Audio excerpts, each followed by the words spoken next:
Hello everyone, welcome to knowledge plus. इस video में आज हम लोग एनसीईआरटी क्लास 11 ज्योग्राफी चैप्टर 11 पढ़ने जा रहे हैं। तो आइए शुरू करते हैं आज का वीडियो। आज का हमारा टॉपिक है वाटर इन द एटमॉस्फेयर, यानी कि एटमॉस्फेयर में कितना वाटर है, किस क्वांटिटी में वाटर है, उसके बारे में हम लोग पढ़ने जा रहे हैं। तो आइए शुरू करते हैं आज का वीडियो। तो जैसा कहा गया कि हम already learn that air contains water vapour. तो जैसा कि हम लोग पहले ही पढ़ चुके हैं कि हवा में वाटर वेपर होता है और ज़्यादा हाइट तक नहीं होता है। ठीक है, मतलब कि कुछ डिस्टेंस के जाने के बाद वाटर वेपर का संख्या कम जाता है, लगभग नेग्लिजिबल हो जाता है। It varies from 0 to 4% by the volume of atmosphere and play an important role in the water phenomenon। तो कहा जा रहा है कि ये वेरी करता है 0 से 4%। कहीं कहीं अर्थ पे 0% होता है तो कहीं कहीं 4% तक होता है, यानी 0 से 4% तक के वॉल्यूम का होता है, एयर के वॉल्यूम का होता है। और वेदर फिनोमेना में इसका काफ़ी ज़्यादा इंपॉर्टेंट रोल होता है। Water is present in the atmosphere in the 3 forms namely gaseous, liquid and solid. तो एटमॉस्फेयर में वाटर मेनली 3 तरीके से रहता है, 3 फॉर्म में रहता है, gaseous, liquid and solid. The moisture in the atmosphere is derived from water bodies through evaporation and from plants through transpiration। तो कहा जा रहा है कि जो मॉइस्चर आता है एटमॉस्फेयर में, ठीक है, वाटर बॉडी से आता है। वाटर बॉडी जैसे तालाब, नदी, झरने, कोई भी पानी के सोर्स से आता है इवापोरेशन के थ्रू, और प्लांट से भी आता है ट्रांसपिरेशन के थ्रू। ट्रांसपिरेशन एक्चुअली होता क्या है कि जैसे कोई पेड़ होता है, मान लीजिए कि एक पेड़ है ना, इस पर डिफरेंट लीव्स लगे हुए हैं, ऐसे लीव्स लगे हुए हैं। तो जो एक्स्ट्रा वाटर होता है, जैसे नीचे से जो पानी गया प्लांट के पास पत्ता में, तो जो एक्स्ट्रा वाटर होता है जो फोटोसिंथेसिस करने के बाद बच जाता है, तो प्लांट अपना स्टोमेटा का जो डोर होता है ओपन कर देता है, जिसके कारण से पानी को ऊपर भेज देता है, एटमॉस्फेयर में छोड़ देता है। तो इसी को हम लोग बोलते हैं ट्रांसपीरेशन। तो thus there is a continuous exchange of water between atmosphere, the ocean and the continent through the process of evaporation, transpiration, condensation and precipitation. तो कहा जा रहा है कि कंप्लीटली एक साइकिल चलता है एटमॉस्फेयर और वाटर बॉडी के बीच में। जैसे इवापोरेशन होता है और ट्रांसपीरेशन होता है, ये दोनों प्रोसेस के कारण एटमॉस्फेयर में वाटर वेपर जाता है ना, इधर से जाता है। उसके बाद कंडेंसेशन होता है, तो वाटर वेपर वापस वहाँ पे पानी में बदल जाते हैं, बादल बनाते हैं वहाँ पे। प्रेसिपिटेशन के बाद फिर से नीचे आते हैं, फिर से प्रोसेस ऊपर जाते रहता है। तो इस तरीके से इसको हम लोग वाटर साइकिल बोलते हैं। Water vapour present in the air is known as humidity. तो इसके लिए जो टेक्निकल वर्ड यूज किया जाता है ज्योग्राफी में, वो होता है ह्यूमिडिटी। ह्यूमिडिटी क्या है, तो कितना वाटर वेपर प्रेजेंट है एयर में, उसी को हम लोग ह्यूमिडिटी बोलते हैं। It is expressed quantitatively in the different way. तो कहा जा रहा है कि क्वांटिटी वे में है ना, कितना क्वांटिटी में है, इसको डिफरेंट तरीके से हम लोग एक्सप्रेस करते हैं, दर्शाते हैं। The actual amount of water vapour present in atmosphere is known as absolute humidity. तो एब्सोल्यूट ह्यूमिडिटी क्या है, जो एक्चुअल अमाउंट प्रेजेंट है वाटर वेपर का एटमॉस्फेयर में, उसको हम लोग एब्सोल्यूट ह्यूमिडिटी बोलते हैं। It is the weight of water vapour per unit volume of air and is expressed in term of gram per cubic metre. तो कहा जा रहा है कि ये क्या है, तो it is the weight of water vapour per unit volume of air. तो एक यूनिट वॉल्यूम ऑफ एयर में, मतलब एक यूनिट वॉल्यूम ऑफ एयर में कितना ग्राम जो भी पानी है उसके वेट को हम लोग एब्सोल्यूट ह्यूमिडिटी बोलते हैं, और इसको हम लोग ग्राम पर क्यूबिक मीटर में एक्सप्रेस करते हैं। तो एब्सोल्यूट ह्यूमिडिटी का यूनिट क्या हो गया, gram per cubic metre. The ability of the air to hold water vapour depends entirely on temperature. तो कहा जा रहा है कि जो एबिलिटी है एयर का, ठीक है, मतलब कि कितना वाटर वेपर किस हवा में रहेगा, डिपेंड करता है कि उस एयर का टेम्परेचर कितना है, उस एयर के टेम्परेचर पर डिपेंड करता है कि उसमें कितना वाटर वेपर रहेगा। The absolute humidity differ from place to place on the surface of the earth. Absolute humidity जो है ये भी डिफर करता है एक जगह से दूसरे जगह पे। The percentage of moisture present in the atmosphere is compare to full capacity at a given temperature on the relative humidity. तो रिलेटिव ह्यूमिडिटी क्या है, तो किसी एयर में फुल कैपेसिटी कितना एटमॉस्फेयर को, मतलब कि वाटर वेपर को होल्ड करने का, मतलब कि यदि इतना एयर है, ये मान लीजिए कि 10 क्यूबिक मीटर एयर है और इसमें फुल कैपेसिटी कितना होगा वाटर वेपर को लेने का, और अभी प्रेजेंट कितना है, तो उसको उन दोनों का जो रेशियो होता है उसको हम लोग रिलेटिव ह्यूमिडिटी बोलते हैं। तो यहाँ पे कहा जा रहा है कि उसके कंपेरिजन में जो है कि the percentage of moisture present in atmosphere is compare to its full capacity to a given temperature, ठीक है, उसको रिलेटिव ह्यूमिडिटी बोलते हैं। With the change of air temperature the capacity do retain moisture increase or decrease and the relative humidity is also affected. It is greater over the oceans and least over the continent. तो relative humidity है, ocean के पास सबसे ज़्यादा होता है और continent पे कम होता है। They are containing moisture to it full capacity is called saturated. तो यदि अपना 100% कैपेसिटी यूज कर रहा है, मतलब कि यदि 10 क्यूबिक मीटर में कैपेसिटी है कि 3 क्यूबिक मीटर वाटर वेपर रह सकता है, ठीक है, यदि 10 क्यूबिक मीटर हवा है वहाँ पे उस टेम्परेचर पे, उस लोकेशन पे, उसका फुल कैपेसिटी है कि 3 सेंटीमीटर क्यूब हवा, मतलब कि मॉइस्चर रह सकता है, उसमें ह्यूमिडिटी रह सकता है, पानी रह सकता है वाटर वेपर के फॉर्म में, और इतना है तो उसको हम लोग सैचुरेटेड बोलते हैं, ठीक है।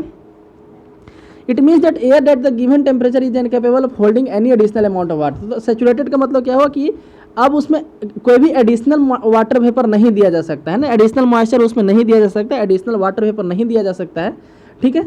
The temperature at which saturation occurs in a given sample is due point. तो जहाँ जिस टेम्परेचर पे सैचुरेशन होता है उसको हम लोग ड्यू पॉइंट बोलते हैं, ठीक है। The temperature at which saturation occur in a given sample of air known as dew point. तो याद रखिए ड्यू पॉइंट क्या होता है। Next evaporation and condensation. तो इवापोरेशन क्या होता है, वाटर से वेपर बनना उसको इवापोरेशन बोलते हैं, इवापोरेशन। और वेपर से वापस में वाटर बनना मतलब कि लिक्विड से गैस बनना इवापोरेशन है, गैस से लिक्विड बनना कंडेंसेशन है। The amount of water vapour in the atmosphere is added or withdrawn due to evaporation and condensation respectively. तो कहा जा रहा है कि ऐड होता है वाटर वेपर से, ऐड जो होता है यहाँ पे इवापोरेशन से, और विड्रॉ जो होता है कंडेंसेशन से होता है, ठीक है। Evaporation is process water is turn from liquid to gas, तो लिक्विड से गैस होने के प्रोसेस को इवापोरेशन बोलते हैं। The temperature at which the water start evaporating is refer to is latent heat of vaporisation. तो जिस टेम्परेचर पे वाटर इवापोरेट होना स्टार्ट हो जाता है, ठीक है, जिस टेम्परेचर पे वाटर इवापोरेट स्टार्ट हो जाता है, इवापोरेट होना स्टार्ट हो जाता है, उस टेम्परेचर को बोलते हैं latent heat of vaporisation. Increase in temperature increasing water absorption retention capacity of given parcel of air. Similarly the moisture content in low air has potentially of absorbing retaining moisture. तो कहा जा रहा है कि जैसे इस पर काफ़ी चीज़ डिपेंड करता है। यदि मॉइस्चर कंटेंट लो है हवा का तो ज़्यादा मॉइस्चर अभी होल्ड कर सकता है। Movement of air replaces the saturated layer with unsaturated layer. Air के मूवमेंट के कारण क्या होता है कि जैसे यदि वहाँ का हवा भी सैचुरेटेड था लेकिन मूवमेंट के कारण वो हवा आगे चला गया तो यहाँ पे जो नया वाला हवा आएगा वो अनसैचुरेटेड रहेगा, ठीक है। तो यहाँ पे कहा जा रहा है कि movement of air replaces saturated layer with unsaturated layer, hence the greater the movement of air the greater is the evaporation. तो इसलिए जितना ज़्यादा मूवमेंट होगा उतना ही ज़्यादा तेज़ी से इवापोरेशन होगा, ठीक है। हवा का जितना ज़्यादा मूवमेंट होगा उतना ही तेज़ी से इवापोरेशन होगा। The transformation of water vapour into water is called condensation. तो वाटर वेपर से वाटर बनना यानी कि गैस से लिक्विड बनने का प्रोसेस को कंडेंसेशन बोलते हैं। Condensation is caused by loss of heat. Condensation क्यों होता है? क्योंकि पानी अपना हीट खो देता है, हीट का लॉस हो जाता है। When moist air is cooled it may reach a level when its capacity to hold vapour air ceases. तो कहा जा रहा है कि जैसे मॉइस्ट एयर को ठंडा जब करते हैं हम लोग, जो नमी वाला हवा है उसको जब हम लोग ठंडा करते तो एक लेवल पे पहुंच जाता है जहाँ पे अपना कैपेसिटी खो देता है वेपर को रखने का। Then the excess water vapour condensation in the liquid form. तो जहाँ पे एक्सेस वाटर वेपर होता है कंडेंस हो जाता है, ठीक है। It is known as sublimation. तो सब्लिमेशन क्या है? तो गैस से डायरेक्टली सॉलिड बनने के प्रोसेस को सब्लिमेशन बोलते हैं, या फिर सॉलिड से डायरेक्ट गैस बनने के प्रोसेस को सब्लिमेशन बोलते हैं। तो आप इसको समझिए, सॉलिड से लिक्विड यदि बनता है तो उसको बोलते हैं मेल्टिंग, और लिक्विड से सॉलिड बनता है उसको बोलते हैं फ्रीजिंग, ठीक है। सॉलिड से लिक्विड बोलते हैं मेल्टिंग, लिक्विड से सॉलिड होता है फ्रीजिंग। उसी तरह से लिक्विड से गैस जो होता है उसको बोलते हैं इवापोरेशन या वेपोराइजिंग। गैस से जो लिक्विड बनता है उसको बोलते हैं कंडेंसेशन। और यहाँ पे सॉलिड से यदि गैस बनता है डायरेक्टली बिना लिक्विड होते हुए तो उसको बोलते हैं हम लोग सब्लिमेशन। और गैस से जब सॉलिड बनता है वो भी एक तरह का सब्लिमेशन है, ठीक है। तो इस तरीके से आप समझ सकते हैं सब्लिमेशन क्या होता है। In free air condensation result from cooling around very small particle term में हाइग्रोस्कोपिक कंडेंसेशन न्यूक्लियाई। तो कहा जा रहा है कि फ्री एयर की बात किया जाए तो condensation results from cooling around. तो यदि चारों तरफ का इन्वायरमेंट ठंडा हो जाने के कारण यदि कंडेंसेशन हो रहा है तो उसको बोलते हैं हाइग्रोस्कोपिक कंडेंसेशन। जैसा कि यदि आप फ्रिज से कोई बोतल निकाल के रखें, है ना, तो फ्रिज से कोई बोतल आप निकाल के रखें और चारों तरफ देखिए कि छोटा पानी का ड्रॉपलेट्स बन जाता है, तो ये पानी कहाँ से आता है? ये पानी अंदर का पानी नहीं होता है, बोतल के अंदर का पानी नहीं होता है, बल्कि हवा में जो मॉइस्चर है वो पानी इस बोतल के कांटेक्ट में आने के बाद वहाँ पे कंडेंसेशन हो जाता है। तो इस तरीके का जो कंडेंसेशन हुआ कि आसपास का इन्वायरमेंट ठंडा हो जाने के कारण वहाँ पे कंडेंसेशन हो गया, उसको बोलते हैं हाइग्रोस्कोपिक कंडेंसेशन, ठीक है। Particle of dust, smoke and salt from the ocean are particularly good nuclei because they absorb water. Condensation also take place when the moist air come back in contact with some colder object and also took place when the temperature is close to the dew point. तो कहा जा रहा है condensation उस समय भी होता है जब वो ड्यू पॉइंट के करीब पहुंच जाता है temperature. Condensation therefore depend upon the amount of cooling and relative humidity of air. इस तरह कंडेंसेशन दो तरीके पे डिपेंड करता है, दो फैक्टर पे डिपेंड करता है। पहला अमाउंट ऑफ कूलिंग और दूसरा relative humidity of air. Condensation is influenced by the volume of air. Condensation के इन्फ्लुएंस होता है एयर के वॉल्यूम से, टेम्परेचर, प्रेशर और ह्यूमिडिटी से। Condensation take place when the temperature of air is reduce to dew point with volume remaining constant. तो कहा जा रहा है कि कंडेंसेशन कब होता है? जब टेम्परेचर ऑफ एयर का जो टेम्परेचर है उसको रिड्यूस कर दे, ड्यू पॉइंट तक ले आए, ठीक है, बिना वॉल्यूम को, मतलब कि वॉल्यूम को बिना चेंज किए वॉल्यूम को कांस्टेंट रखे हुए। दूसरा when the both the volume and temperature are reduce, जब वॉल्यूम और टेम्परेचर दोनों को रिड्यूस करें वहाँ भी कंडेंसेशन होगा। When moisture is added to the air through evaporation, जब मॉइस्चर को और ऐड करते हैं इवापोरेशन के थ्रू तो वहाँ भी कंडेंसेशन होता है। However, the most favorable condition for condensation is a decrease in air temperature। लेकिन जो सबसे फेवरेबल कंडीशन है कंडेंसेशन जहाँ पे काफ़ी आसानी से होता है हवा का टेम्परेचर जो उसको डिक्रीज करने के बाद। After condensation the water vapour or the moisture in the atmosphere takes one of the following form. तो कहा जा रहा है कंडेंसेशन के बाद जो वाटर वेपर है कई फॉर्म में चेंज हो जाता है। जैसे सबसे पहले यहाँ पे है ड्यू, उसके बाद है फ्रॉस्ट, फॉग, क्लाउड, ये सब फॉर्म है, ये सब कंडेंसेशन का फॉर्म है। Forms of condensation can classified on basis of temperature and location. तो उनका जो फॉर्म है चारों उसको हम लोग क्लासीफाई करते हैं किस आधार पे? तो टेम्परेचर और लोकेशन के आधार पे। Condensation take place when the dew point is lower than freezing point as well as higher than the freezing point. तो कहा जा रहा है कंडेंसेशन दोनों केस में होता है, जब ड्यू पॉइंट जो है फ्रीजिंग पॉइंट से लो हो या और ड्यू पॉइंट जो है हाई फ्रीजिंग पॉइंट से हाई हो, दोनों केस में कंडेंसेशन होता है। तो हम लोग एक एक पढ़ते हैं आगे। यहाँ पे ड्यू के बारे में पढ़ते हैं। When the moisture is deposited in the form of water droplets on cooler surface और सॉलिड्स ऑफ सॉलिड ऑब्जेक्ट, ठीक है, such as stone grass blades and plant, इसको जो ड्यू। तो कहा जाए जब वाटर का मॉइस्चर जो है डिपॉजिट हो जाता है वाटर ड्रॉपलेट के फॉर्म में, छोटे छोटे बूंद के फॉर्म में, ठीक है, कोई भी कूलर सरफेस पे, जैसे यहाँ पे दिया गया है स्टोन ग्रास प्लांट, उसको हम लोग ड्यू बोलते हैं।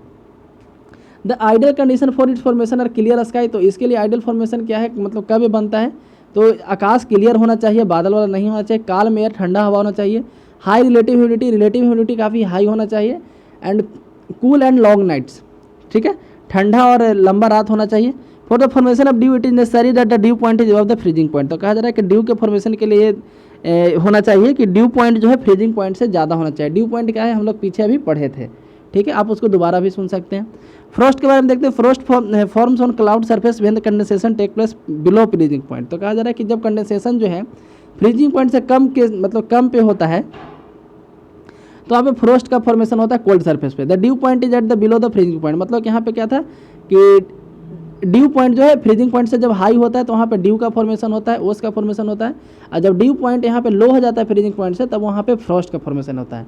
The excess moisture is deposited in the form of minute ice crystal instead of water droplet. तो फ्रॉस्ट क्या होता है, तो जिस तरीके से ओस गिरता है तो उसमें छोटे छोटे पानी के बूंद होते हैं, तो यहाँ पे पानी के बूंद न होकर के आइस क्रिस्टल्स होते हैं, बस दोनों में यही अंतर होता है। The ideal condition for the formation of white frost are same as the above. तो जो भी ड्यू के लिए कंडीशन है वो भी इसके लिए कंडीशन है, ठीक है, बस अंतर क्या है, एक अपवाद क्या है कि air temperature must be below the freezing point, ठीक है, यहाँ पे एयर टेम्परेचर बिलो होना चाहिए फ्रीजिंग पॉइंट को, वहाँ पे हाई होना चाहिए। अब fog and mist.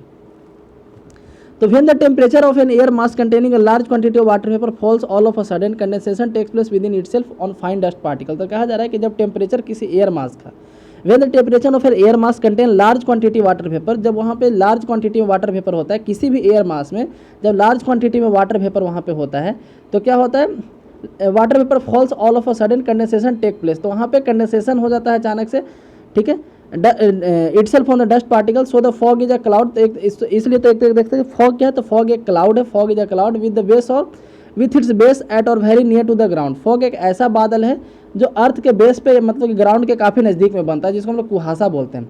Because of the fog and mist, mist को हम लोग धुंध बोलते हैं।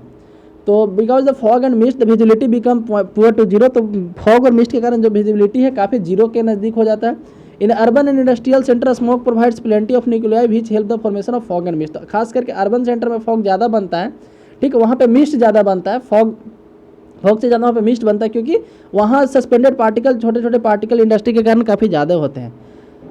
Such a condition when fog is mixed with smoke is called smog. तो जैसा कि दिल्ली में आप हर साल सुनते हो कि स्मॉग का सिचुएशन आ जाता है, तो क्या होता है, स्मोक प्लस फॉग को स्मॉग बोलते हैं। The only difference between the mist and fog is that mist contain more moisture than fog. तो कहा जा रहा है कि मिस्ट और फॉग में अंतर क्या है, तो मिस्ट में काफ़ी ज़्यादा मॉइस्चर होता है, फॉग इसमें सिर्फ विजिबिलिटी कम होता है, उसमें मॉइस्चर नहीं होता, जबकि मिस्ट में मॉइस्चर भी होता है। Mist each nuclei contain a thicker layer of moisture. Mist में हर एक न्यूक्लियाई यानी कि हर एक जो छोटे छोटे पार्टिकल है, सब में ज़्यादा से एक मोटा लेयर होता है मॉइस्चर का। Mist are frequent over mountain as the rising warm air up the slope meet a cold surface. तो कह रहे मिस्ट जो है माउंटेन के पास ज़्यादा फ्रीक्वेंट होता है। Fog are drier than mist. Fog जो होता है ड्रायर होता है मिस्ट के मुकाबले। और एक कहाँ पे प्रिविलेंट होता है, तो जहाँ पे वार्म करंट और कोल्ड करंट दोनों मिलता है, ठीक है। Fog are mini clouds. फॉग एक तरह का मिनी क्लाउड होता है in which condensation take place around the nuclei provided with dust smoke and salt particles. अब आगे पढ़ते हैं क्लाउड के बारे में। The cloud is a mass of minute water droplets. Cloud जो है छोटे छोटे वाटर ड्रॉपलेट्स का एक बड़ा मास है, और tiny crystal of ice form by condensation of water vapour in air at the considerable elevation. तो कहा जा रहा है कि एक इसके लिए सबसे इंपॉर्टेंट बात क्या है कि काफ़ी एलिवेशन होना चाहिए। एलिवेशन यानी कि हाइट इसमें होता है, इसमें हाइट होना चाहिए। As the clouds are formed at some height over the surface ऊपर दे टेक वेरियस शेप्स। तो कहा जा रहा है कि क्लाउड जो है अर्थ के सर्फेस से काफ़ी ऊपर में बनते हैं, ठीक है, इसलिए काफ़ी शेप वो गेन करते हैं according to their height and expanse, density and transparency. तो शेप जो उनके कई बातों पे डिपेंड करता है, हाइट पे, एक्सपेंस पे, डेंसिटी पे, ट्रांसपेरेंसी पे, ठीक है। तो सबसे पहले हम लोग देखते हैं चार तरह के यहाँ पे क्लाउड है। Cirrus cloud, cumulus cloud, stratus cloud, nimbus cloud. तो ठीक है, मेनली चार तरह के क्लाउड होते हैं, लेकिन ये चारों को मिला करके फिर कई तरह के क्लाउड बनते हैं। जैसे एक होता है क्यूमुलो निम्बस क्लाउड, तो जिसमें ये दोनों का मिक्सचर होता है, ठीक है। क्यूमुलस स्ट्रेटस क्लाउड भी एक बनता है। तो मेनली लेकिन 4 तरह के क्लाउड होते हैं, फिर इसी का सब टाइप यहाँ पे बनाया जाता है। तो हम लोग एक एक करके पढ़ते हैं। तो साइरस क्लाउड क्या होता है? फॉर्म एट हायर एल्टीट्यूड 8000 से 12000 मीटर। तो 8000 से 12000 मीटर के आसपास फॉर्मेशन होते हैं। They are thin and detached clouds हैवी वेदरी अफेरेंस। तो कहा जा रहा है कि इसका जो अपेयरेंस है फेदर की जैसा होता है, ठीक है। इसका जो अपेयरेंस होता है फेदर के जैसा होता है, फेदरी अपेयरेंस होता है। They are always white in colour, हमेशा व्हाइट कलर के होते हैं। क्यूमुलस क्लाउड की बात किया जाए तो cumulus cloud taking it's cotton wool. तो क्यूमुलस क्लाउड जो है लगते हैं कॉटन वूल की तरह लगते हैं देखने में। They are generally form at height of 4000 से 7000 मीटर। तो आप देख सकते हैं कि सबसे ऊपर में है क्यूरस, उसके बाद उसके नीचे है cumulus. They exist in patches and can be seen scattered here and there. तो स्कैटर्ड फॉर्म में होते हैं here and there. They have flat base. आगे पढ़ते हैं stratus. As the name implies they are layered cloud covering large portion of the sky. तो सबसे ज़्यादा स्ट्रेटस क्लाउड ही होता है, ठीक है। ये लेयर बाय लेयर फॉर्मेशन में होते हैं। This clouds are generally formed either due to loss of heat or mixing of air mass with different temperature, ठीक है। Next nimbus cloud. तो nimbus are black and dark grey. तो जब सबसे काला वाला जो बादल होता है और सबसे नीचे में जो होता है, ठीक है, they form at middle levels or very near to the surface. तो कहा जा रहा है कि सर्फेस के सबसे नज़दीक में निम्बस क्लाउड भी होते हैं। They are extremely dense and opaque to the ray of sun. तो काफ़ी डेंस होते हैं, इसके कारण से सन का रे जो है नहीं आ पाता है। Sometime clouds are so low that they seem to touch ground. कभी कभी ये बादल इतने नीचे चले आते हैं लगता है कि ज़मीन को छू देंगे। Nimbus cloud are shapeless because they have thick vapour. तो निम्बस क्लाउड जो है शेपलेस होते हैं, जिसके बारे में लोग बात करें शेपलेस होते हैं, इसका कोई शेप नहीं होता, ठीक है, क्योंकि इनमें जो है काफ़ी थिक वेपर होता है, ठीक है। तो हम लोग एक एक करके देखते हैं यहाँ पे। जैसे कि सबसे पहले था साइरस क्लाउड। साइरस क्लाउड कहता है हमेशा व्हाइट कलर का होता है, ठीक है। वहीं निम्बस क्लाउड जो सबसे नीचे वाला एकदम काला कलर का होता है, ठीक है। इसका फेदरी अपीयरेंस होता है। वहीं क्यूमस क्लाउड की बात किया जाए तो इसका कॉटन वूल के जैसा अपीयरेंस होता है, ठीक है। तो आगे हम लोग देखते हैं पिक्चर भी आई थिंक इसके यहाँ पे दिखाया गया था। हाँ, तो सबका तो पिक्चर नहीं है इसमें, लेकिन हम बाहर से दिखाते हैं पिक्चर। तो आप यहाँ पिक्चर के माध्यम से देख सकते हैं। तो सबसे पहले यहाँ पे जैसे क्यूमुलोनिम्बस क्लाउड उसका इस शेप का होता है। साइरस क्लाउड इस शेप का होता है जो सबसे ऊपर में पाए जाते हैं। उसके नीचे जो होता है स्टेटस क्लाउड यहाँ पे देख सकते हैं। और सबसे लास्ट में जो यहाँ पे क्यूमुलस क्लाउड है और स्ट्रेटो क्यूमुलस क्लाउड है, ठीक है। निम्बस क्लाउड का इमेज हमको नहीं मिल पाया इसलिए नहीं दिखा पाए, लेकिन जो आप यहाँ पे देख सकते हैं कि आकाश में जो सबसे काले वाले जो बादल होते हैं वो होते हैं निम्बस क्लाउड, जो सबसे लोअर लेयर में होते हैं। और यहाँ पे कई क्लाउड है जैसे साइरस, ये जो अभी हम लोग पढ़े मेन वाले साइरस, स्टेटस और क्यूमुलस, ठीक है। तीनों का आप देख सकते हैं। ये सबसे ऊपर में होते हैं 8000 से 12000 फीट के ऊपर में होते हैं। एक क्यूमुलस क्लाउड है, ठीक है। ये फेदरी जो फेदर वाला अपीयरेंस था यहाँ पे देख सकते हैं, फेदरी अपीयरेंस होता है इनका, ठीक है। तो यहाँ पे पिक्चर के माध्यम से हम दिखाने की कोशिश किए। तो आइए आगे बढ़ते हैं। अब यहाँ पे combination of these 4 types can give rise to following type of cloud. तो कहा जा रहा है कि ये चारों टाइप का और कम्बिनेशन करके कई तरह के क्लाउड बन सकते हैं। जैसे यहाँ पे दिखाया गया है साइरस क्लाउड, साइरो स्ट्रेटस यानी साइरस और स्ट्रेटस दोनों मिला करके, साइरो क्यूमुलस। मिडिल क्लाउड में देखा जाए तो alto stratus, alto cumulus, strato cumulus, nimbo stratus, है ना। तो इस तरीके से इसी का कम्बिनेशन बना करके क्यूमुलस का क्यूमुलो निम्बस। तो इस तरह के क्लाउड का डिफरेंट तरह का कम्बिनेशन यहाँ पे बनाया जाता है, ठीक है। तो आगे बढ़ते प्रेसिपिटेशन के बारे में पढ़ते हैं। The process of continuous condensation in free air. तो कहा जा रहा है कि फ्री एयर में कंटिन्यूअस कंडेंसेशन होना help the condense particle to grow in size when the resistance of air fail to hold them. तो कहा जा रहा है कि जब हवा जो है उन लोगों को होल्ड करने में जो है ग्रेविटी के अगेंस्ट होल्ड नहीं कर पाता है, क्योंकि ग्रेविटी हमेशा वाटर ड्रॉपलेट को नीचे खींचते रहता है ग्रेविटेशन फोर्स से। तो जब हवा उसको जो है रोक के रखे रहता है, लेकिन जब ग्रेविटी फोर्स ज़्यादा हो जाता है हवा के फोर्स से, तो they fall on the earth surface. So after condensation of water vapour the release of moisture known as precipitation. तो कहा जा रहा है कि जब कंडेंसेशन होता है उसके बाद जब बारिश के फॉर्म में नीचे आने लगता है, किसी भी फॉर्म में नीचे आता है जब ऊपर से कंडेंसेशन के बाद, तो उसको प्रेसिपिटेशन बोलते हैं। दिस में टेक प्लेन सॉलिड और लिक्विड फॉर्म। तो सॉलिड और लिक्विड दोनों फॉर्म में हो सकता है प्रेसिपिटेशन जो है। The precipitation of form of water is called rainfall. तो ठीक है, वाटर के फॉर्म में जब प्रेसिपिटेशन होता है उसको रेनफॉल बोलते हैं। When the temperature lower than 0 degree Celsius precipitation take place in the form of fine flakes of snow is called snowfall। जब टेम्परेचर वहाँ का 0 डिग्री से भी कम हो तो फिर वहाँ पे स्नोफॉल होता है। Moisture release in the form of hexagonal crystal. वहाँ से जो मॉइस्चर होता है हेक्सागोनल क्रिस्टल के फॉर्म में रिलीज होता है। This crystal forms flakes of snow. Beside of rain and snow other form of precipitation are sleet and hail. तो उसके अलावा रेन और स्नो के अलावा स्लीट और हेल भी प्रेसिपिटेशन का फॉर्म है। So the latters are limited in occurrence and sporadic in both time and space.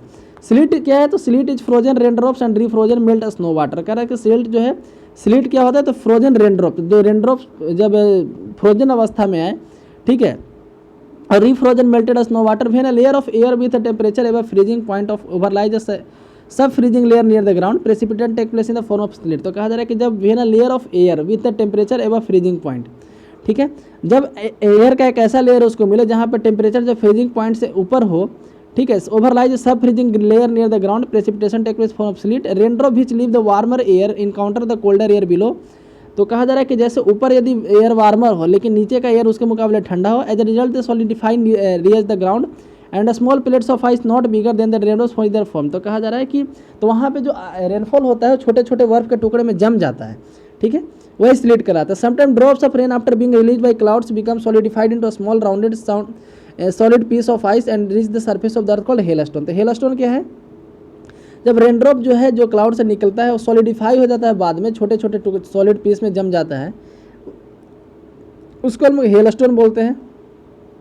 These are formed by rain water passing to the colder layer. एक कब formation होता है हेलस्टोन का? जब वाटर जो है रेन वाटर कोल्डर लेयर से पास करता है। Hailstone have several concentric layer of ice one over the another.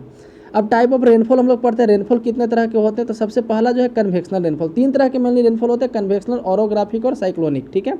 Cyclonic rainfall को फ्रंटल रेनफॉल भी बोलते हैं। कल हम लोग फ्रंट के बारे में पढ़े थे, फ्रंट पढ़े थे, फ्रंटोजेनेसिस पढ़े थे। कन्वेक्शनल रेनफॉल क्या है? The rise on being heated, the air on being heated becomes light and rises up in convection current. तो कहा जा रहा है कि जब एयर हीट करता है तो ऊपर की ओर जाता है, as it rises it expand and loses heat and consequently condensation take place and cumulus cloud are form. तो कहा जा रहा है कि जैसे ही ऊपर जाता है एक्सपेंड करता है, अपना हीट लूज करता है, जिसके फलस्वरूप क्या होता है? कंडेंसेशन होता है और क्यूमुलस क्लाउड का फॉर्मेशन होता है। अभी thunder and lightning heavy rainfall takes place but this doesn't last. कहा जा रहा है कि थंडर और लाइटनिंग के साथ है ना, with thunder and lightning heavy rainfall takes place but didn't last long, such rain is common in summer in hotter part of day. तो कह रहा है कि ऐसा रेन मतलब ये रेन जो है ज़्यादा लंबे समय तक टिकता नहीं है। जैसे गर्मी में कभी कभी जो हो जाता है, ज़्यादा गर्मी होने के कारण जो रेनफॉल होता है ओरोग्राफी सॉरी ये कन्वेक्शनल रेनफॉल होता है। It is very common in equatorial region and interior part of the continent. तो इक्वेटोरियल रीजन में काफ़ी कॉमन है, particularly in the northern hemisphere. Orographic rainfall की बात करें कि when the saturated air mass comes air mountain. तो saturated air mass किसको बोलते हैं? जो अपना फुल कैपेसिटी में मॉइस्चर रिटेन किए हुए हैं। तो जब वो माउंटेन के नज़दीक आता है, it is force to ascend at it rise at it expand. तो कहा जा रहा है कि माउंटेन के नज़दीक आने पे नज़दीक आते ही और ऊपर जाने पे मजबूर हो जाता है, ठीक है। और जैसे ही ऊपर जाता है माउंटेन की मतलब कि और हाइट वहाँ पे गेन करता है, तो ऊपर जाने पे एक्सपेंड करता है, टेम्परेचर वहाँ पे कम हो जाता है एंड मॉइस्चर इज कंडेंस। तो वहाँ पे मॉइस्चर कंडेंसेशन के फॉर्म में बदल जाता है। The chief characteristics of this sort of rain is that windward slopes receive greater rainfall. तो कहा जा रहा है कि इसका मेन कैरेक्टरिस्टिक्स क्या है? जो विंडवर्ड स्लोप है, मतलब कि जो हवा का स्लोप है, जैसे बोल सकते हैं जब माउंटेन था तो मान लीजिए हवा इधर से आ रहा था, तो ये वाला स्लोप कहते हैं विंडवर्ड, ये होता है लीवर्ड, ठीक है। इसको मतलब लीवर्ड बोलते हैं, इसको विंडवर्ड बोलते हैं, ठीक है। तो जो विंडवर्ड स्लोप है मतलब हवा के डायरेक्शन वाला जो स्लोप है उधर रेनफॉल काफ़ी ज़्यादा होता है, और उसके विपरीत में जो स्लोप है वहाँ पे रेनफॉल नहीं होता है। तो उसको हम लोग रेन शैडो एरिया बोलते हैं। जो लीवर्ड स्लोप था, ठीक है, उसको रेन शैडो एरिया बोलते हैं क्योंकि वहाँ पे कोई रेन नहीं होता है। उसको लोग रिलीफ रेन भी बोलते हैं क्योंकि हल्का फुल्का कभी कभी रेनफॉल हो जाता है, इसलिए उसको रिलीफ रेनफॉल बोलते हैं। बस मतलब रिलीफ के भर ही होता है, वहाँ पे रिलीफ के लायक ही होता है। तो दो स्लोप होता है, लीवर्ड स्लोप और विंडवर्ड स्लोप। अब साइक्लोनिक रेन की बात करें तो हम लोग इसके बारे में पिछले चैप्टर में पढ़ चुके थे कि जब कहीं साइक्लोन का फॉर्मेशन होता है उसके कारण से हवा काफ़ी ऊपर उठता है, वही जाकर के फिर इधर बारिश करवाता है। अब वर्ल्ड डिस्ट्रीब्यूशन ऑफ रेनफॉल का डिस्ट्रीब्यूशन कहाँ कहाँ दुनिया में किस तरीके से है? तो different places on the earth surface receive different amount of rainfall. तो कह रहे हैं अर्थ पे डिफरेंट सरफेस पे डिफरेंट रेनफॉल है in year that too different season. In general we as we proceed from the equator to the pole. कहा generally देखा जाए तो जैसे हम लोग इक्वेटर से पोल की तरफ जाते हैं rainfall goes on decreasing strictly, तो धीरे धीरे रेनफॉल कम होते जाता है। The coastal area of the world receive greater amount of rainfall. जो कोस्टल एरिया है दुनिया का, इंडिया के मुकाबले कोस्टल एरिया पे ज़्यादा रेनफॉल होता है। The rainfall is more over the ocean that on landmass से ज़्यादा समुद्र में होता है रेनफॉल, ठीक है। तो ये भी याद रखिएगा, because of being great sources of water, क्योंकि समुद्र के पास इवापोरेशन ज़्यादा होता है तो रेनफॉल भी ज़्यादा वहीं पे होगा। Between the latitude 35 degree and 40 degree north and south of the equator, the rain is heavier on the eastern coast and goes on decreasing toward the west। तो कहा जा रहा है कि इक्वेटर से 35 डिग्री और 40 डिग्री नॉर्थ और 35 से 40 डिग्री नॉर्थ और साउथ जाएं, ठीक है, हम लोग ऊपर में 35 डिग्री 40 डिग्री के आसपास जाएं और नीचे भी उतना ही जाएं, तो वहाँ पे क्या होता है कि ईस्टवर्ड साइड में, ईस्ट रीजन में ज़्यादा रेनफॉल होता है और वेस्ट में जाने पे कम होते जाता है, ठीक है। But between 45 and 65 degree north side equator due to westerlies the rainfall is first received on the western margin. लेकिन 45 से 65 डिग्री लैटीट्यूड में क्या होता है, नॉर्थ और साउथ दोनों कंडीशन में, कि वेस्ट पे जाता है और ईस्ट पे आते आते कम हो जाता है। Very where mountain and parallel to the coast the rain is greater on the coastal plain. कहा जा रहा है कि जहाँ भी माउंटेन जो है पैरेलल चलता है कोस्ट के, वहाँ पे कोस्टल वाले एरिया में विंडवर्ड साइड में रेनफॉल ज़्यादा होता है, जबकि लीवर्ड साइड में कम होता है। यहाँ पे देख सकते हैं इसका बेस्ट एग्जाम्पल ये वेस्ट अरेबियन सी है, और यहाँ पे वेस्टर्न प्लेन है, और यहाँ पे वेस्टर्न घाट है। तो एक कोस्ट के पैरेलल में माउंटेन, इस कारण से इधर पानी थोड़ा लेट से होता है, इधर पहले होता है। ठीक है, इधर काफ़ी ज़्यादा पानी हो जाता है कोस्टल एरिया में, और इधर के रीजन में पानी बहुत कम होता है। On the basis of the total amount of rainfall precipitation major precipitation regime of world are identified as follow. तो प्रेसिपिटेशन के आधार पे अर्थ पे कई बेल्ट बांटे जाते हैं, है ना, कि कहाँ पे कितना बारिश होता है उस आधार पे। तो सबसे पहला equatorial belt, the windward slope of the mountain along the western coast in cool temperature zone and coastal area of the monsoon land receive heavy rainfall. तो कहा जा रहा है कि the windward slope of the mountain along the western coast in the cool temperature zone and the coastal area of the mountain receive heavy rainfall 200 पर annum. तो इधर क्या होता है कि जो ईस्टर्न इलाका है, जो विंडवर्ड साइड होता है, वहाँ पे 200 सेंटीमीटर से भी ज़्यादा रेनफॉल होता है। Interior Continental receive moderate rainfall. Continent का जो इंटरनल एरिया होता है 100 से 200 पर सेंटीमीटर पर एनम रिसीव करता है। The coastal area of continent receive moderate amount of rainfall. The central part of tropical land and the eastern and interior part of temperate landfall receive rainfall varying to 50 to 100 degrees 100 centimetre per annum. तो यही situation India में होता है ना। East में जो इधर north east वाला इलाका है उधर काफ़ी ज़्यादा बारिश होता है, और इधर जाते जाते सबसे कम हो जाता है, राजस्थान में सबसे कम बारिश होता है। ठीक है, वही यहाँ बताया गया है। इसी के साथ ये चैप्टर समाप्त होता है। यहाँ पे अब क्वेश्चन आंसर कुछ है, मतलब सॉरी MCQ है। एक यहाँ पे है मल्टीपल चॉइस क्वेश्चन कि which of the following the most important constituent of atmosphere for human beings. आगे बढ़ते हैं तो 3 यहाँ पे है। ठीक है, तो इसका आप जवाब जरूर दें कमेंट सेक्शन में। इसी के साथ वीडियो भी समाप्त होता है। यदि वीडियो पसंद है तो लाइक करें, चैनल को सब्सक्राइब करें। धन्यवाद।